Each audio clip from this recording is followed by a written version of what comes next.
का भी हो। सबके जीवन में विचारों की बाढ़ है और विचारों की बाढ़ इतनी है कि हम विचारों से लड़ने के लिए तत्पर हो जाते हैं। हर व्यक्ति विचारों से लड़ने के लिए तत्पर रहता है। विचार एक हो तो उससे लड़ा जा सकता है, परंतु जब हमारे मन में प्रतिक्षण विचार आते रहते हैं, एक घंटे में सैकड़ों की संख्या में, हजारों की संख्या में विचार पैदा होते हैं, तो हम कितनी चीजों से लड़ेंगे। इस भीड़ से हम अकेले तो नहीं लड़ सकते हैं और दुनिया में हर व्यक्ति यही प्रयास कर रहा है।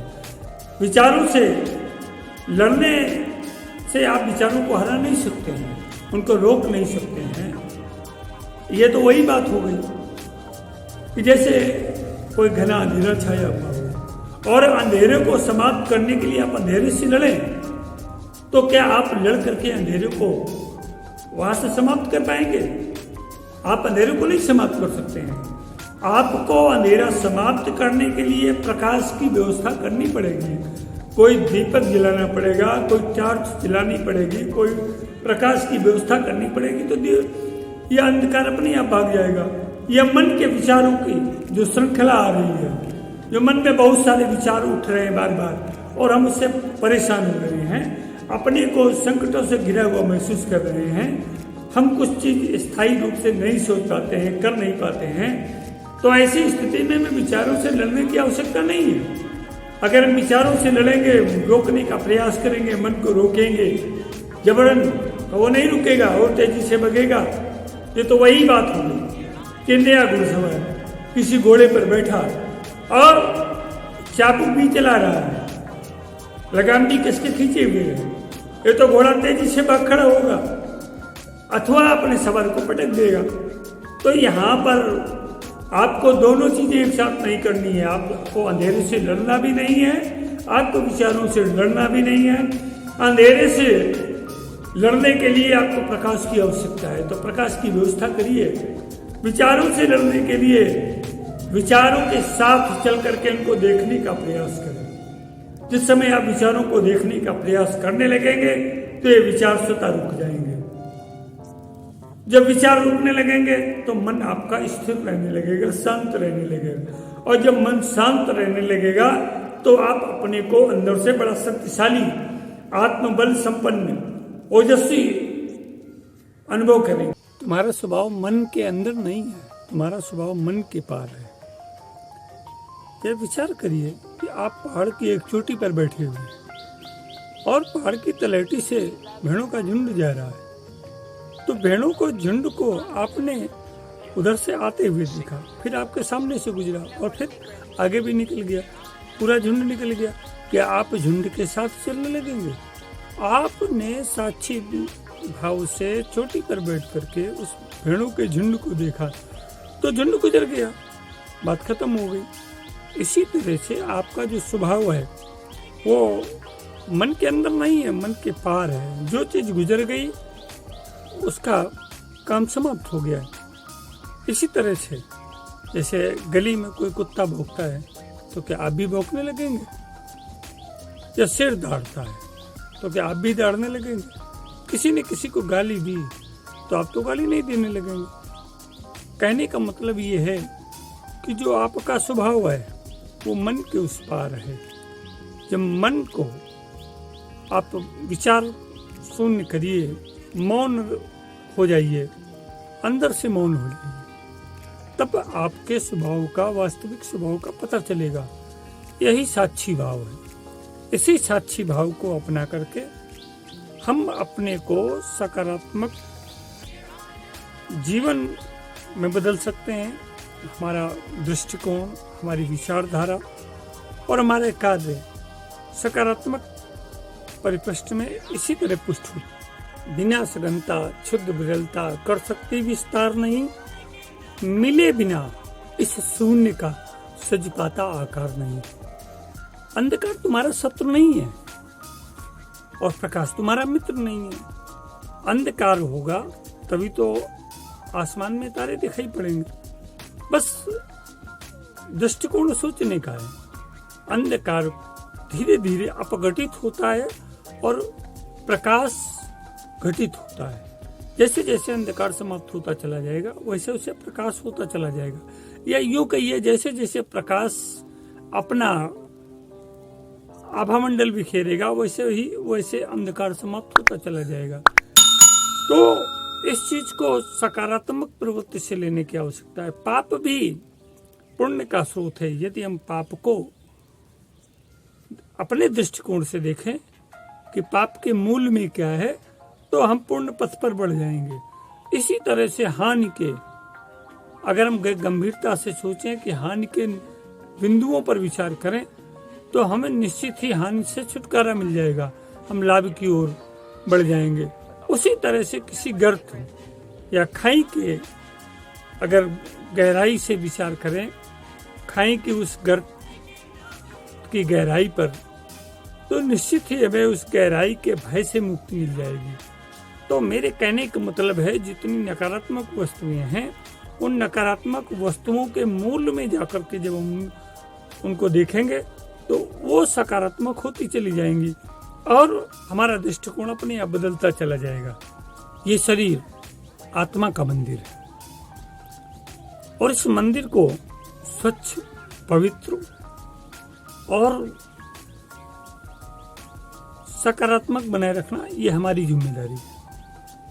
कोई एक पत्थर का टुकड़ा अगर उस पर छेनी हथौड़ी का वार न हो, उस पर आघात न पहुंचे, तो वो कोई रूप नहीं ले सकता है। जब उस पर छेनी हथौड़ी का आघात पड़ता है तो वो किसी आकार में परिवर्तित होता है, और जब वो आकार में परिवर्तित होता है तो फिर हमें उसके प्रति हमारी श्रद्धा और भावना होती है। अगर वो पत्थर आघात न सहे तो उस पर किसकी श्रद्धा और भावना होगी। इसी तरह से जैसे सजन ही हमारी वास्तविक पृष्ठभूमि है, नकारात्मक हमारी पृष्ठभूमि नहीं, हमारी पृष्ठभूमि सकारात्मक है, सृजनात्मक है।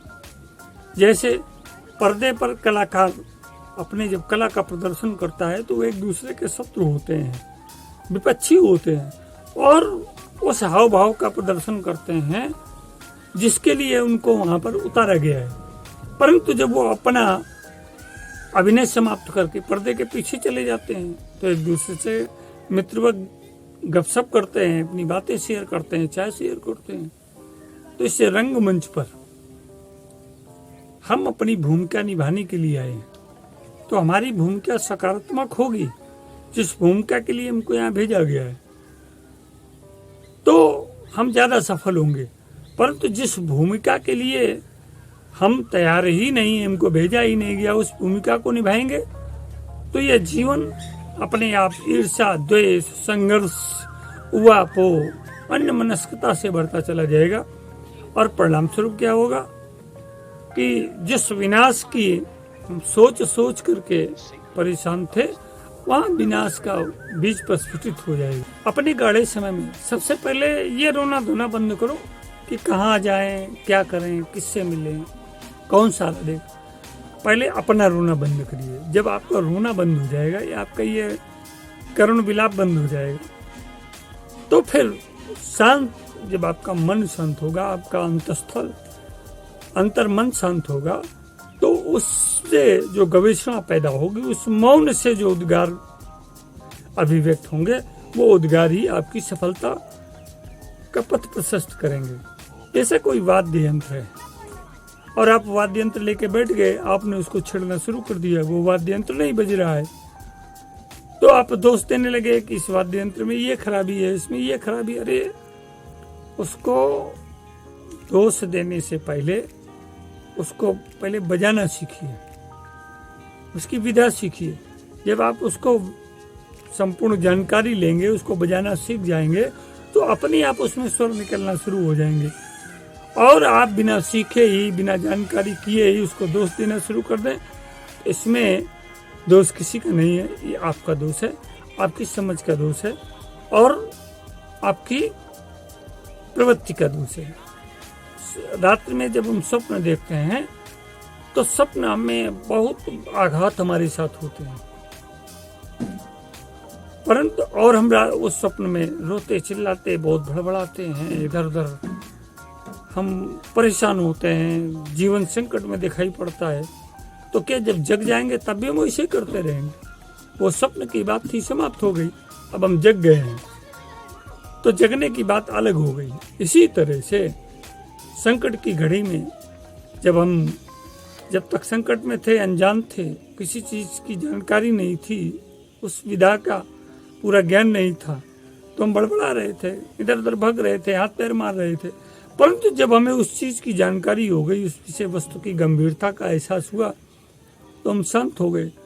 और जब शांत हुए तो रास्ता स्वतः अपने आप मिलता चला गया। यही सृजन का मार्ग है, और इस मार्ग को जिसने समझ लिया, पकड़ लिया, वो सफल हो गया, और जो नहीं समझ पाया वो छूट गया। अगर आप अपनी गलती स्वयं नहीं स्वीकार करते हैं तो आपको कोई बदल नहीं सकता है। आपको अपनी गलती, अपनी भूल और अपनी नकारात्मक प्रवृत्ति को स्वयं स्वीकार करना पड़ेगा। यही साक्षी भाव है। इस साक्षी भाव के बिना आपको कुछ मिलने वाला नहीं है। जब तक आप उस चीज को ये नहीं समझ जाएंगे कि ये निर्मूल है, तो हर आदमी के जीवन में आती जाती रहती है।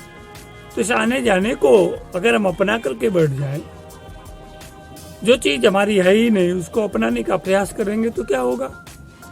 किसी सर्प को, वो अपने रास्ते जा रहा है तो जाने दीजिए।